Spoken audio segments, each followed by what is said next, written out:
organismos multicelulares, há especialização de células de modo que certos grupos celulares desempenham funções distintas das de outros grupos celulares. Isso, por exemplo, as numerosas funções exercidas pelo organismo, como a digestão, a respiração, a audição, a locomoção, a reprodução e outras mais.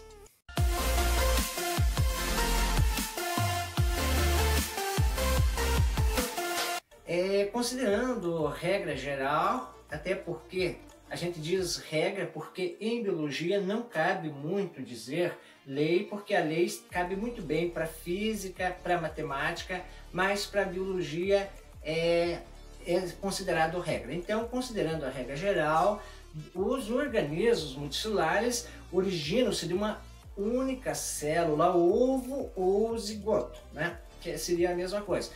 É essa célula que vai sofrer várias divisões e dará origem a todas as células do corpo. E isso, à medida que essas células se dividem, vai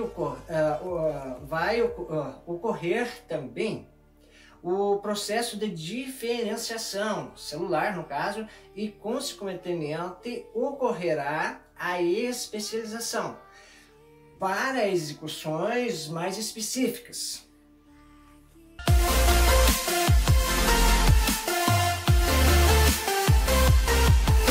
É como dizia Raul Seixas, é chato chegar a um objetivo num instante. Mas vamos lá. À medida que ocorre a divisão, também as células vão tomando formas de acordo com a função que irão desempenhar. Por exemplo, as células ósseas, as células nervosas apresentam formas estreladas. As hemácias, os leucócitos, que têm um formato aparentemente mais arredondado. E as células do tecido epitelial, por exemplo, estas apresentam as formas prismáticas.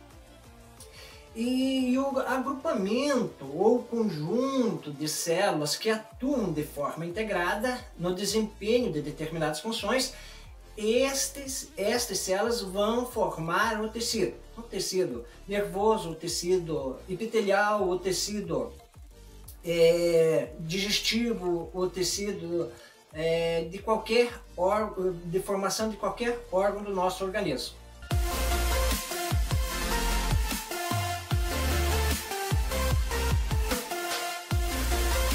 As organelas são estruturas que compõem a maquinaria das células e são elas que dão todas as condições da real condição de funcionamento de todas as células, assim como na reprodução, assim na produção de síntese, nos metabolismos, entram em cena as tais das organelas, que são as mitocôndrias, os ribossomos, os lisossomos, os centríolos, o retículo endoplasmático liso e rugoso, o complexo golgiense e assim por diante.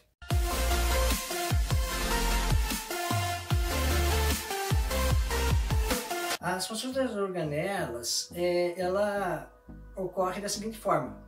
Por exemplo, no complexo golgiense, existe a função do complexo golgiense do acúmulo e eliminação, por exemplo, das secreções. A síntese de carboidratos também é feita no complexo golgiense, enquanto que as mitocôndrias, por exemplo, são consideradas as casas de força. Por quê? Porque é ali nas mitocôndrias que é produzido a energia, a ATP, para a manutenção das próprias células e até para o organismo. Os lisossomos, elas trabalham na digestão intracelular, quer dizer, toda aquela digestão que acontece dentro das células é a função dos lisossomos. Os ribossomos vão ter o efeito na síntese proteica, e o retículo endoplasmático, por exemplo, granuloso, participa no transporte de material dentro da célula e também o retículo endoplasmático participa na síntese de proteínas. Os centríolos têm a participação na divisão celular, por exemplo, da divisão celular, que já hoje nós falamos, então já é uma das funções dos centríolos. A formação também de cílios e flagelos, enquanto o retículo endoplasmático não granuloso, ele tem as seguintes funções: o transporte de substâncias, a síntese de esteroides, a inativação de certos hormônios, a inativação de substâncias nocivas ao organismo, a condução intracelular do impulso nervoso, isso nas células do músculo estriado, e assim demos pequenas pegadas falando sobre organelas, mas lembrando que são muitas e muitas funções, que se formos falarmos de todas as funções em detalhes, levaríamos muito tempo. Então as principais funções a gente tem relatado.